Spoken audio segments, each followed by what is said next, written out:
Welcome, welcome, welcome. You have officially made it to Confessions of a Dog, episode 5. Hopefully, you enjoyed the first 4 episodes, 1 through 4 of Confessions of a Dog, and hopefully, it brought you some type of laughter or some type of joy or some type of anything that could be accumulated as a positive frequency into your energy. With this episode, I'm going to switch it up a little bit. I'm going to be discussing my time and my experience on some of the best case scenarios in regards of time management.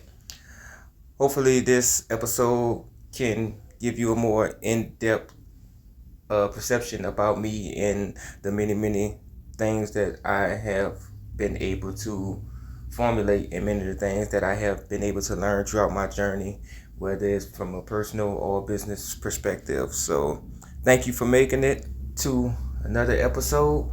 Please like and subscribe and share with your friends if you find it appropriate. Have a blessed one and enjoy the show. Welcome, welcome. This is Who Cares Podcast, hosted by your boy Tim O. Dawg. Alright, so in this episode today, we're going to talk about time and the proper way of managing time. I got this inspiration today as I was working earlier and doing my work and meditating and thinking and just gathering all my thoughts together as I plan on each step of my journey.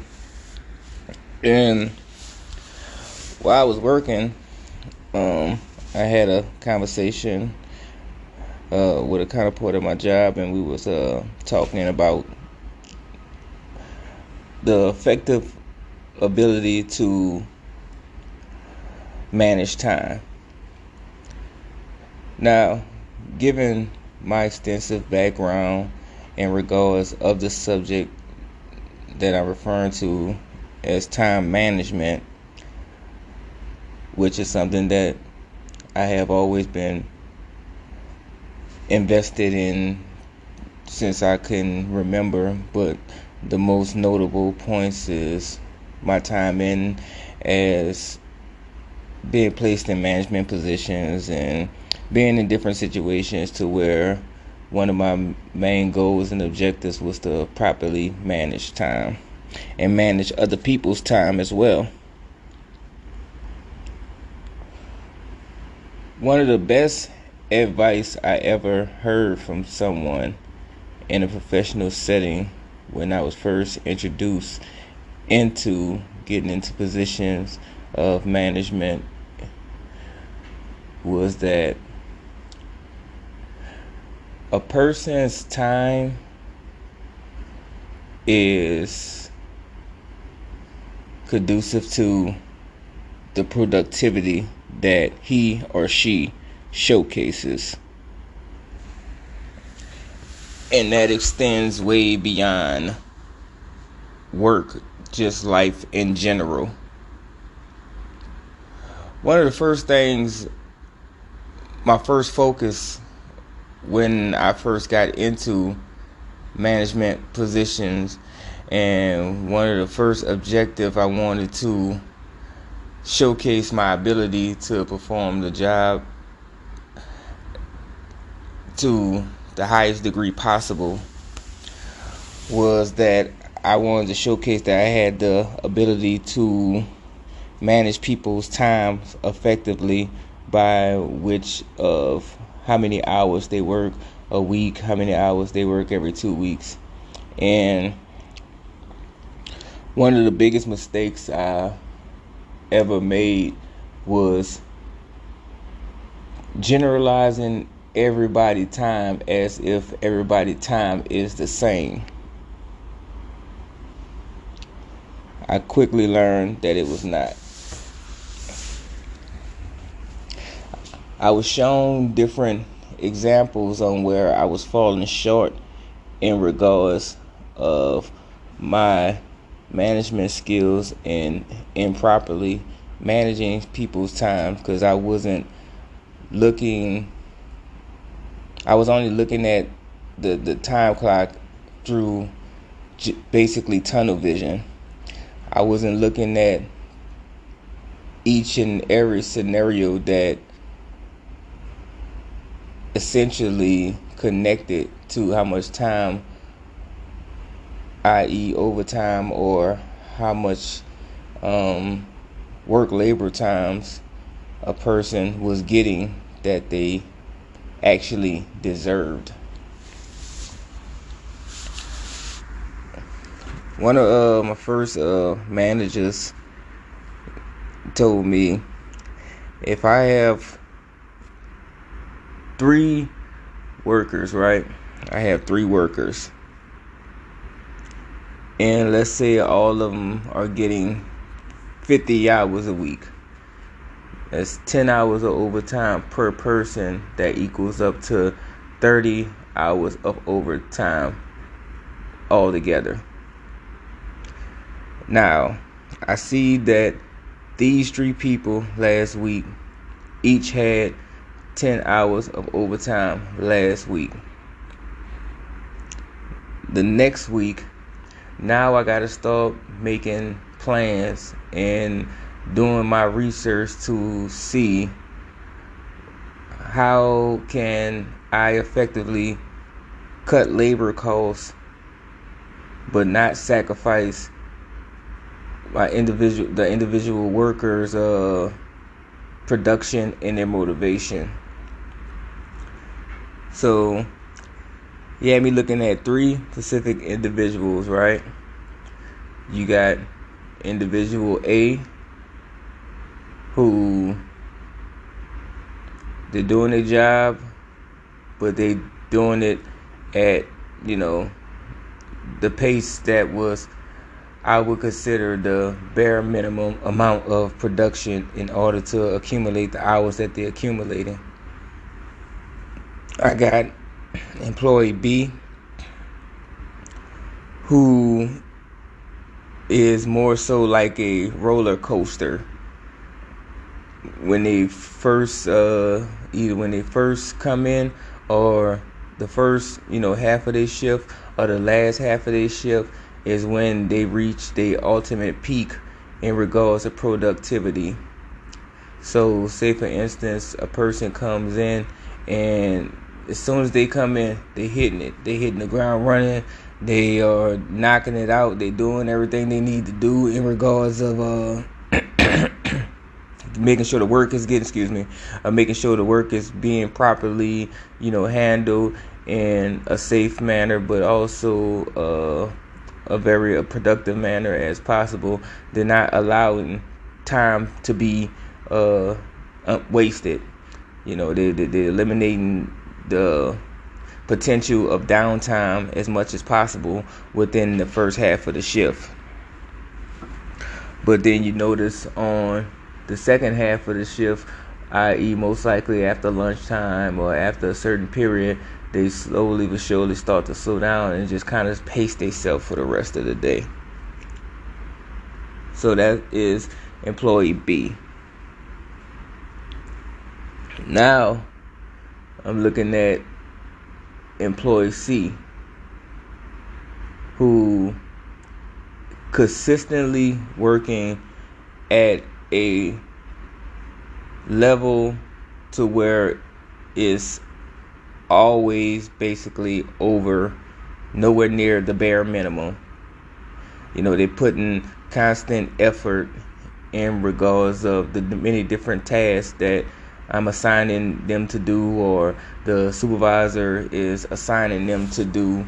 And no matter what space or no matter what area you putting them in, they're giving you the beyond the necessary effort in order to be as productive as possible. And at the same time, they're not potentially working themselves to where it could be a sudden free fall. They have a proper way to pace themselves. Employee C is probably the best of the 3 employees in regards of managing his own time. That I learned that was the ultimate cheat code, and I really don't use the term cheat code, but I'm just gonna use it just for this particular situation. That's when I learned that the best type of employee and the best type of teammate to have that's working under you is an individual who can properly manage their own time without the need of someone hovering around their back.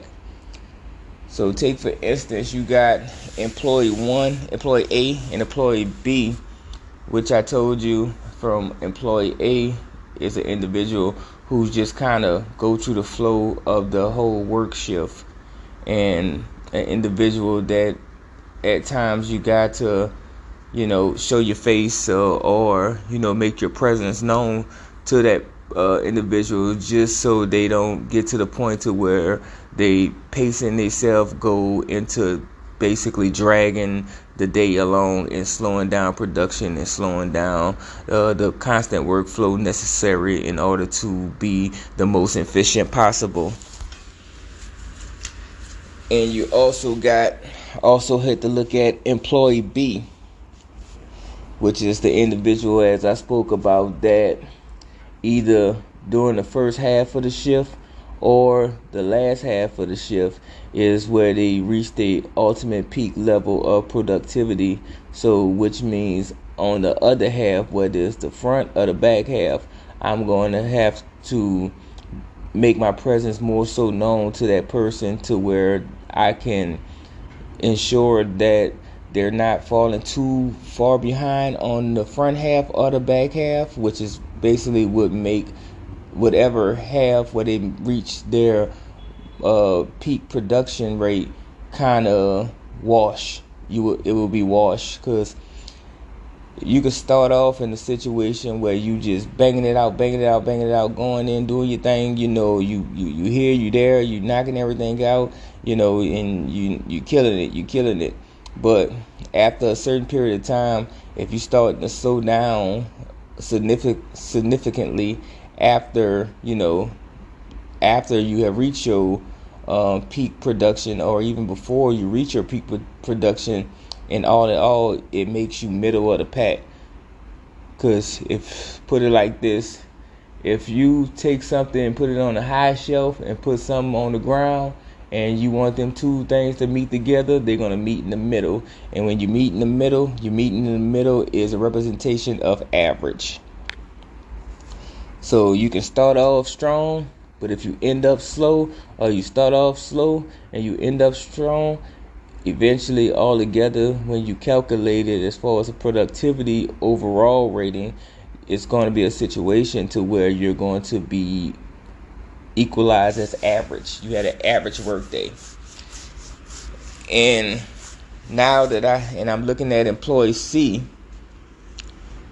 and this person is going above as far as the production line that was set forward in regards of what I believe as a manager is the effective, productive way to ensure that we have a constant workflow that is going to eliminate the amount of downtime. Take a guess on what I would do for each scenario. Now, I'm going to take this same 30 hours of overtime. Remember, because 10 of them, because each employee had 10 hours of overtime each.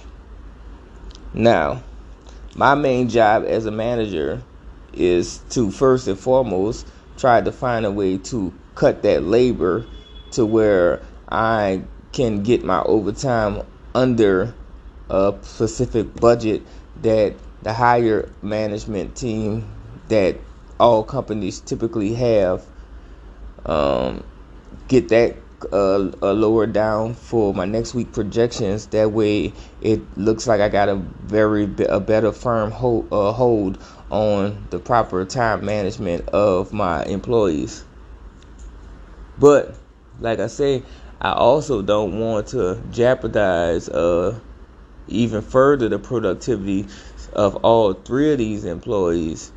So I would have to find a way to have it to where I manage them out equally, but also not congratulate, but also not necessarily reward, but to showcase to all three of them simultaneously how their production basically will be the main corporate and the main ingredient and the main reasoning why they will be able to get overtime or get their time cut.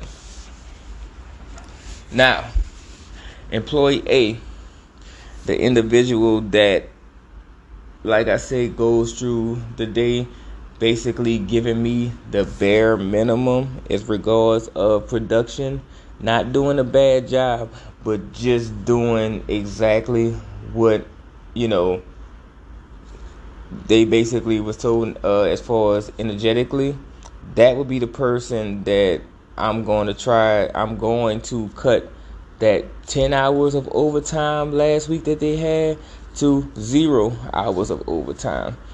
Because if your production that I'm calculating showcases that you're only giving me the bare minimum of production that I'm requiring for you to give me in order to keep the workflow being conducive, then it's only fair and it's only right that you get the bare minimum in regards of full-time status hours without the ability to get overtime, which would be 40 hours.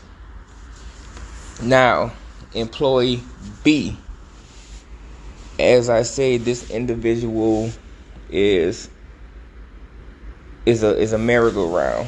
It's either the first half of the day, they at peak ultimate production to where they are reaching their highest level of production either at the front end of the day or in the back end of the day. That individual, I need to come up with a plan to cut that individual's overtime from 10 to 5 last week, based on the fact that I have to calculate the amount of production and the consistency of that person's production throughout the day. So if you're only giving me a certain level of peak productivity throughout the day, each day of the week, it's only right that I'm do my best to try to counteract the 10 hours that you got last week and cut it down to half, since I'm only getting half the peak production from you. You're halfway away from employee A.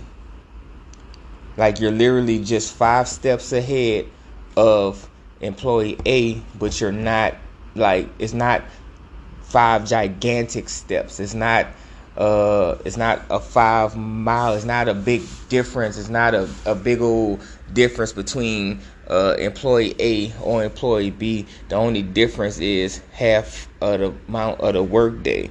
So me as a manager, it's my job and it's my it's my opportunity to showcase how I properly manage not only people's time but their production as well.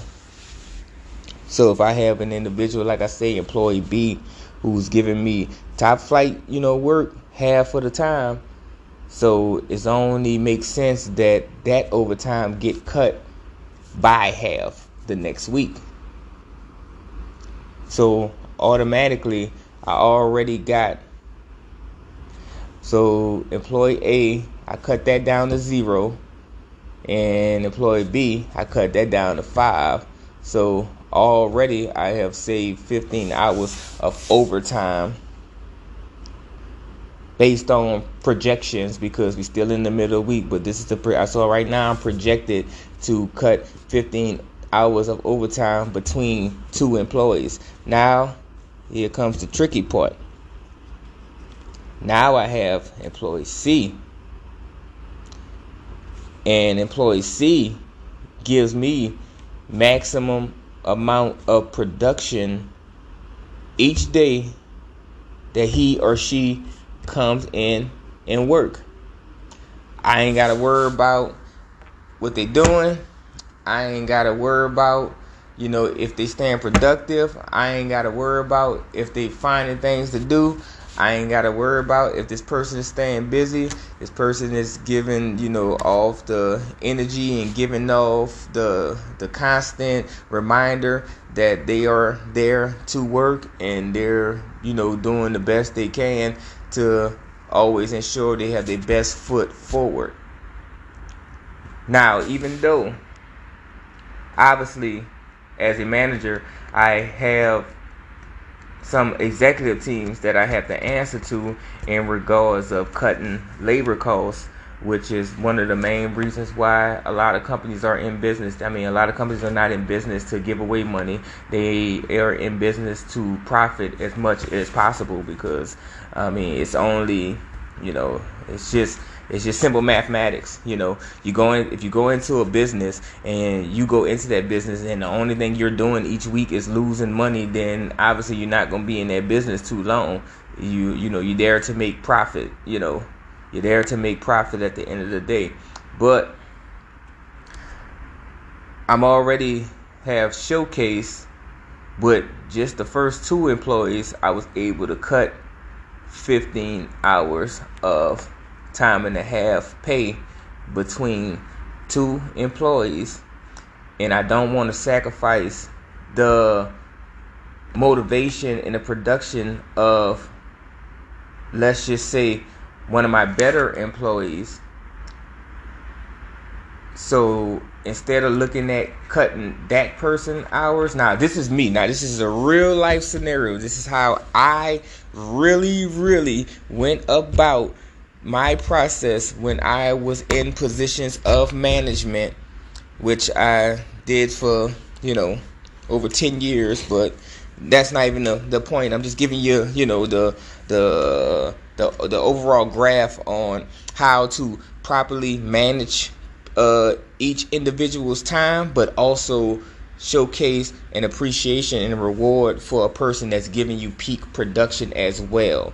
Because the last thing you want to do is put everybody in the same category. If everybody doesn't work within the same level of production, because what that's going to do, you're going to take the person who is employee C and give him the mind state of a person who is employee A.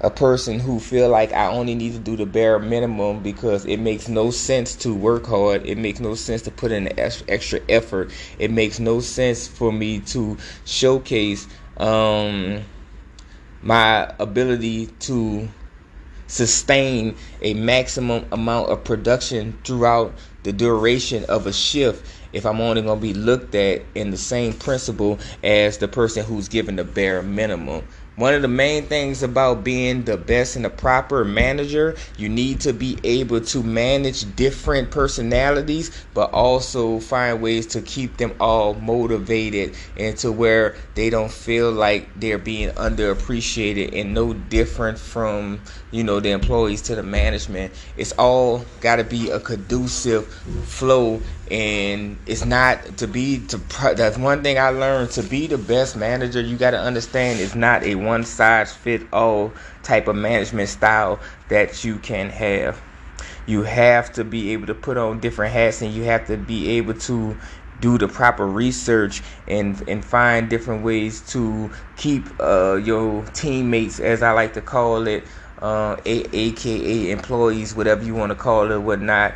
You want to keep them engaged. You want to keep them motivated. You want to keep them productive. You don't want to basically sound like you're getting your information from your higher ups, because after a while you start sounding robotic.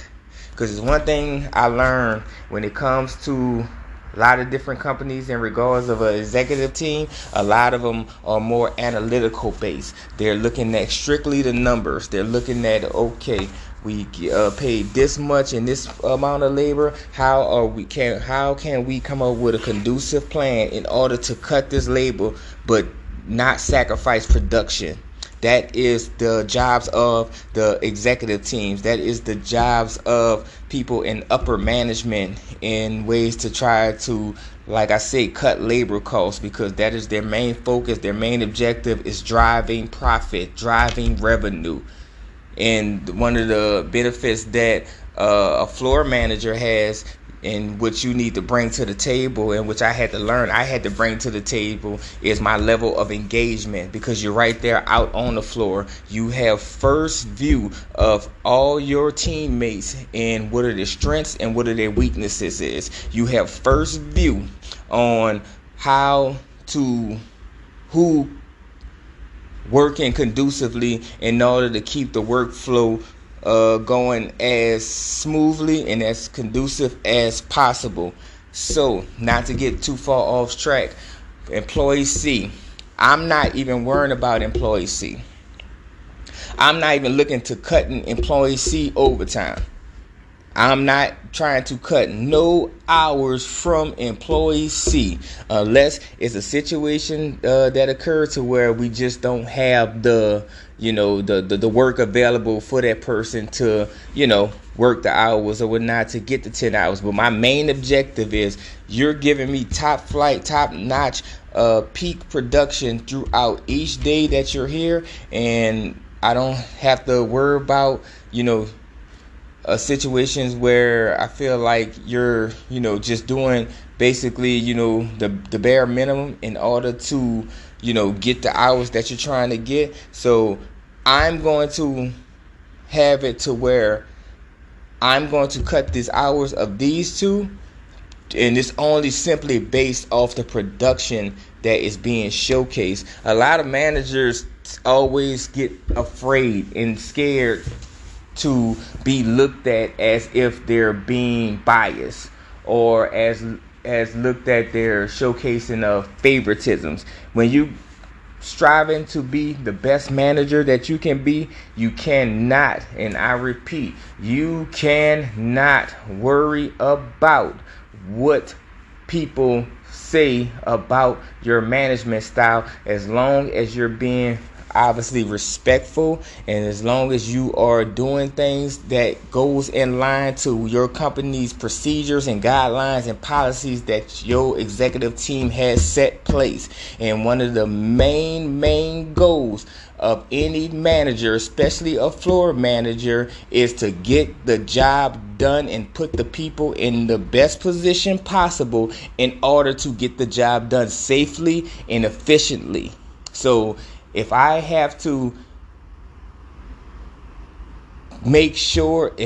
cut the hours of employee A and B based off the production that they're giving me, but allow C to keep the overtime that he's getting or she's getting based on the production that they're giving me, that is a scenario to where you making the right, correct manager decisions. Because the right thing about being a manager is confidence, understanding, and having the data to showcase why you are doing what you're doing and why you're allowing this, that, this, and that. Because it's not a one size fit all.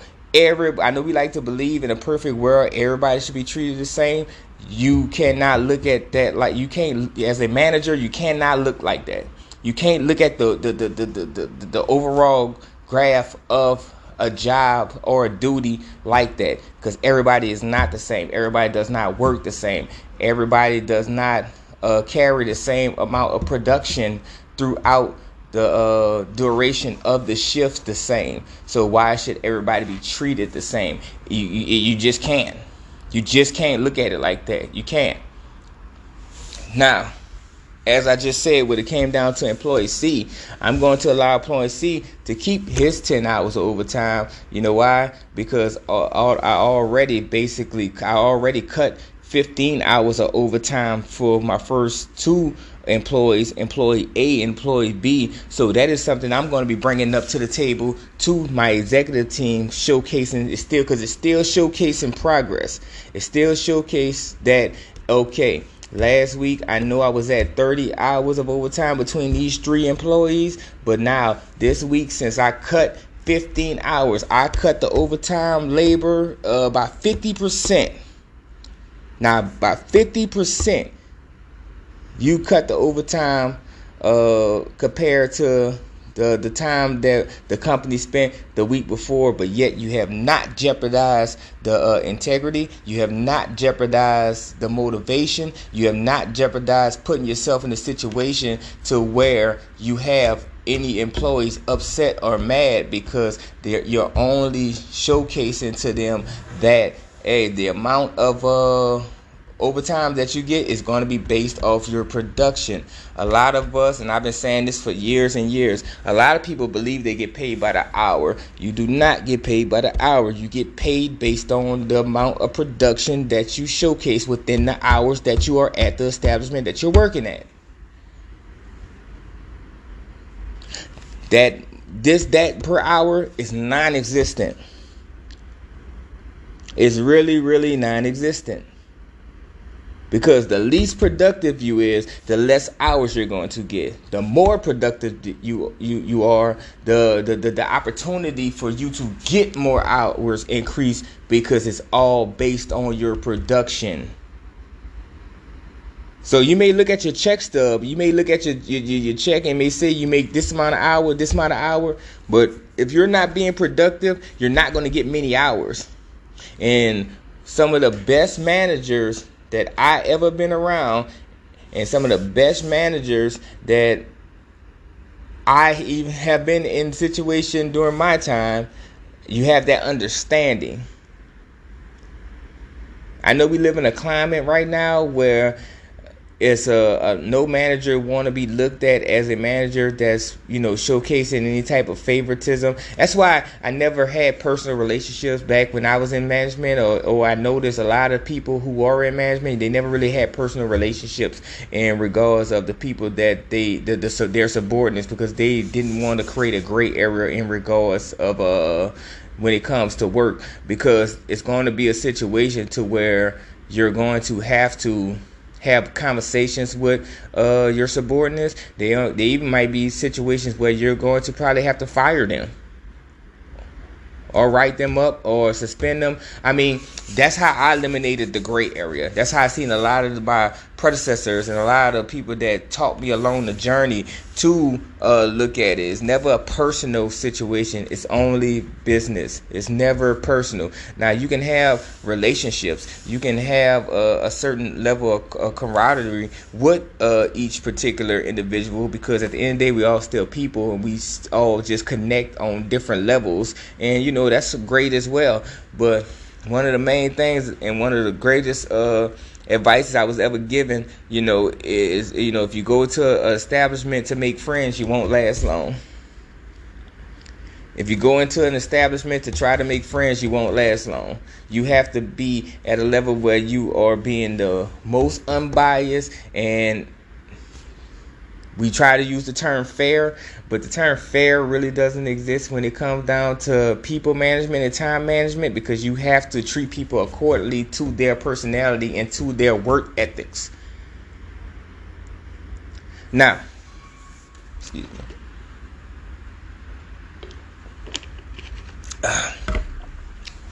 excuse me. Now, like I was saying, so you went and showcased the progression that you did to your executive team, and you giving them a symbol of hope, and you giving them a verification that you are actually engaged and that you are actually listening to what they're saying, and you're actually putting in the necessary work needed in order to help them reach their goal and basically reach the company goals, as cutting labor and keeping as much profit as possible.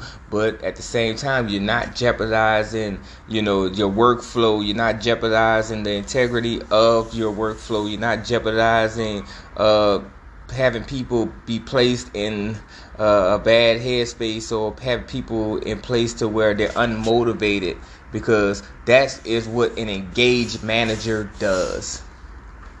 That is what an engaged leader does. Because the executive, I mean, okay, I'm going to say this. Each executive team that consists of upper management already knows that they're going to be paying overtime each week.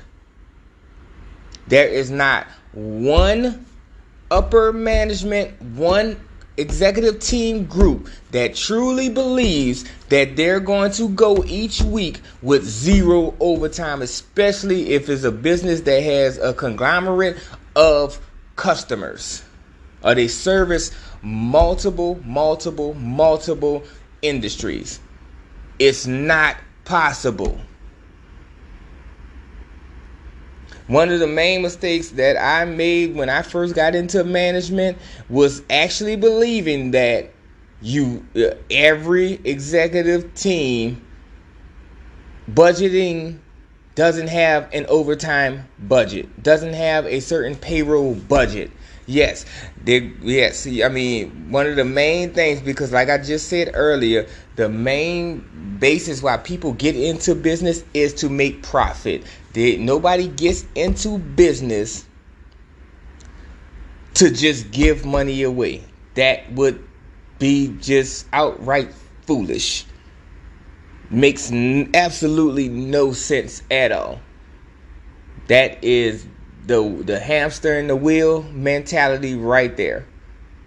But one of the main things is to ensure they have the proper managers in the proper positions to where they can minimize the amount of overtime, or minimize the amount of labor that they're paying each week, in order to take that money and invest it somewhere else within the business. Because it all comes back full circle around. It's not like they're trying to take away, they're trying to cut a lot of businesses. Now, I ain't gonna say all business, but majority of business that I had the pleasure of working with, typically and I didn't know this until I got on, deep on the other side. And once I proved myself and showcased that, I was the proper person for the job, and the proper person in regards of time management, whatnot. The majority of the executive teams, their main goals is to cut the labor costs as much as possible, so they can look into investing that potential money from something that they already budgeted at the beginning of the year into another dynamic within the company to expand the company. But do not get it twisted. Overtime it's going to happen, especially if you're a large corporation. It's going to happen. It's just going to happen. There's nothing you can do about it. Especially if you have the workflow and you got the consistent work coming in each week, and you service a whole plethora of different sponsors, or different customers, or different services. You're going to be sacrifices over time. But the executive teams, it's not about the just necessarily the overtime that they already know that they're going to have to pay out. It's about finding ways to ensure they have the right people in the right position, and that their managers are putting people in the right position and making a sound decision on how to properly manage people, because that is the most important part of any manager or any supervisor or anybody in any position of leadership. It's not just about numbers. It's not just about this. It's not just an A to B situation. You have to know how to manage people. You have to know how to manage people's personalities. You got to be able to identify people's personalities. Because if you go into any situation believing it's a one management style fits all for all people, you won't be in that position too long. because you're gonna be talking to employee A the same way you think you could talk to employee B. You're gonna talk to employee B the same way you think to employee C, and next thing you know, you're gonna have people unmotivated. You're gonna have people doing this. You're gonna have people doing that. It's gonna be a plethora of different personalities, and eventually it's all going to end up with people not being motivated. One of the main objectives and the main jobs of a manager is to motivate people. You have to keep people motivated.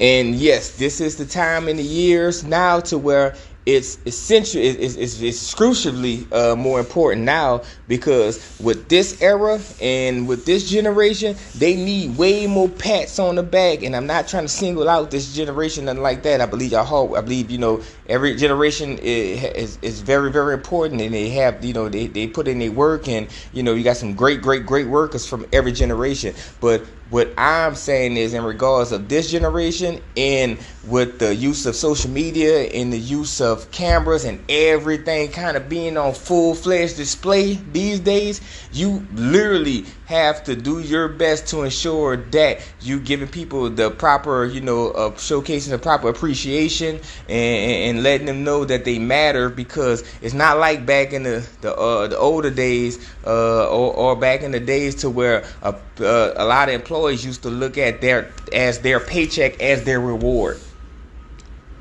You had a lot more self-motivated workers 10, 20, 30, 40 years ago, to where, you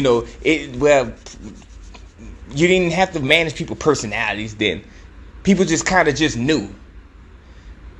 They come in, you tell them what their job is, then they're going to do their job. They're gonna sacrifice blood, sweat, and tears to ensure that they're doing their job to the highest degree, especially if it's a job where they really, really enjoy being at, and they're getting paid a good money, because they motivated and believe that this probably one of the best jobs I can have. So I'm going to make sure I put in the necessary work possible to ensure that I keep my position within this establishment. But we in a period now, especially after COVID, where everybody is hiring basically. Everybody is hiring. You have McDonald's paying people $18 an hour. You know what I'm saying? You have fast foods where it used to be, that was looked at more as a teenage job. Shit, some of the fast food restaurants are paying people $20 an hour, and don't even have to put in not even half the physical labor as other jobs. So a lot of companies right now have to readjust and have to find ways to to think outside of the box, and have it to where they build a positive, conducive, fun, and inspiring type environment in efforts to help keep their employees, especially our teammates, especially the good ones, especially some of the peak productive ones, to ensure that they don't look at even the thought, don't even cross their mind, or even trying to go anywhere, which is going to assist in keeping them motivated and keeping them working at the peak production possible. But you gotta be able to understand, and you gotta be able to recognize that you cannot manage everyone the same, and you cannot be a type of individual who feel like they, I'm not saying you have to be confrontational. Not saying every manager has to be confrontational, because I've been around some of the best managers and they was non-confrontational. I have been around some, good ones that has been confrontational. It all depends on the person management style. But outside of that, I didn't truly learn at many different times of my career back when I was into management. I'm not into it no more, but when I was into it, I figured out the foundation and the major importance of psychology and how to properly manage people. You have to know the people, personalities that you're working with, and you got to be able to separate all of them depending on the personality that each person showcases. Because trust me, the executive teams already know who's the good worker. They already know who are their top workers. The executive teams, any jobs you go to, they know who are, for each department, they know who are their peak performers. Period. They know it before you know it. If you're a floor manager, they know it before you know it. And a lot of executives are very forward thinkers. They have an understanding that, okay, if we was to have a situation where this guy can give us 0 overtime, then that's an anomaly. And, that's something that we would be like, fucking great. Like, we love it. That is great. But the great thing about most people in executive, they don't live in an illusion. They live in reality. The reality of it is they know they're going to have shrinkage.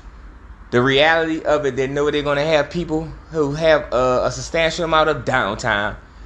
They know there's going to be scenarios to where equipment breaks down. They make plans for every situation that can be deemed as a liability, including people in their corporation.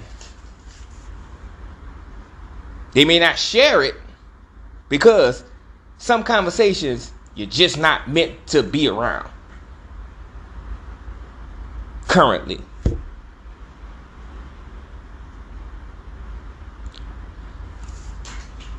But not to get too far off track, but that was one of the things that I learned, and that was one of the situations back in my days that assisted me in not only just a professional, but in some ways a personal, times as well. Of course, I won't get into that, but yeah, that is one of the main steps in regards of proper time management. And not only if you're managing time, you also got to remember you're managing people as well.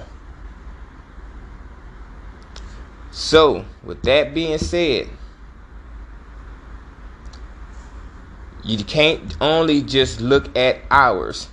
You got to look at each individual production, because each individual production should correlate to the amount of hours that is available to that individual or individuals.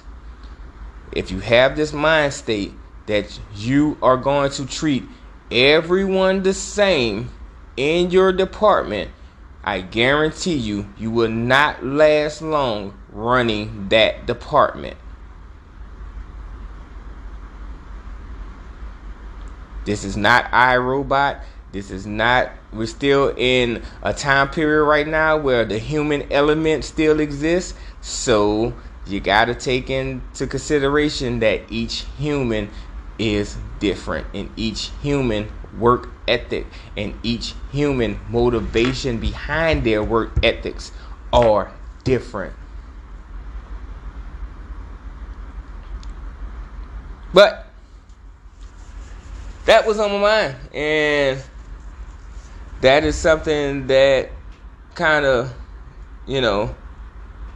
it kind of up jumped my spirit in regards of identifying certain things, and kind of gave me an opportunity to reminisce on the process and reminisce on the amount of time and work that I put in back when I was into my mode as far as management mode. And that is a commitment, man.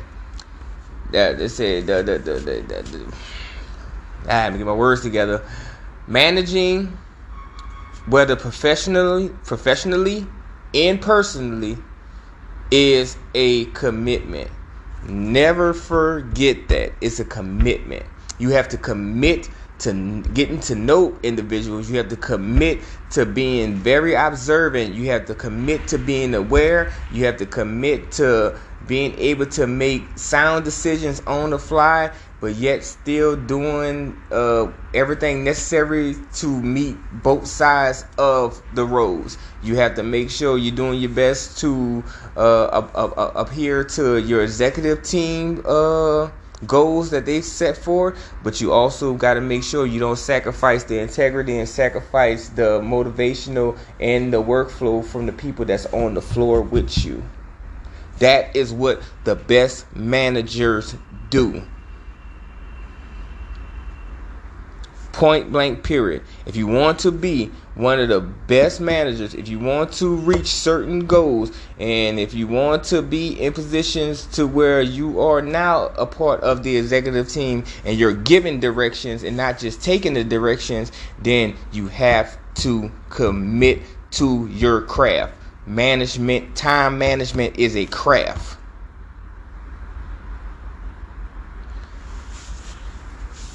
This is Who Cares Podcast, hosted by Tim O. Dawg. And I hope y'all have a blessed and wonderful weekend. All right. You made it through Confessions of a Dawg, episode 5. I know this episode was a little different from my first 4 episodes. My first 4 episodes was more focused on a lot of things that I have done and a lot of situations I put myself in, and during a more of a personal relationship aspect.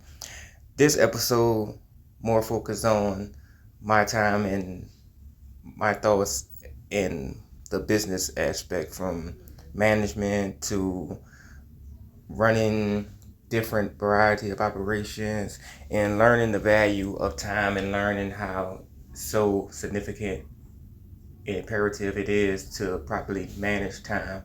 Now, there's no perfect way on how you can manage time. Everybody has their opinions. Everybody have their particular data to showcase the efficiency of their time management. But in all retrospect, you got to go what makes you the most comfortable. You got to go what's going to make you the most efficient and make you put you in a position where you can be a motivating factor for other teammates and your team members, for them to be the most efficient as possible. And when I started this podcast, I never really wanted to do anything as far as putting certain titles, put everything in certain places, because just me as an individual, I like to try to consider myself as a jack of all trades. So there is not too many ways for me where I'm able to turn this on and turn this off.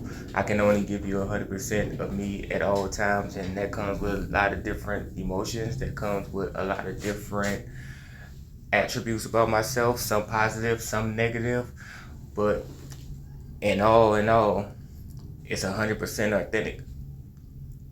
What is things that occur that showcase the best side of me, or things that occur that show the worst side of me. In order to really get the full picture, you got to be able to look into the nucleus of me.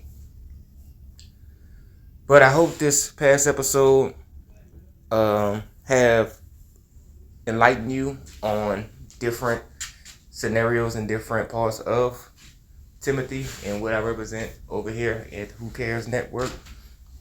And I appreciate your support, and I definitely appreciate you taking the time out your busy day to listen to some of the words that I have to spew, and hopefully you gain some type of enlightenment or knowledge that you can utilize in your own personal or business operations.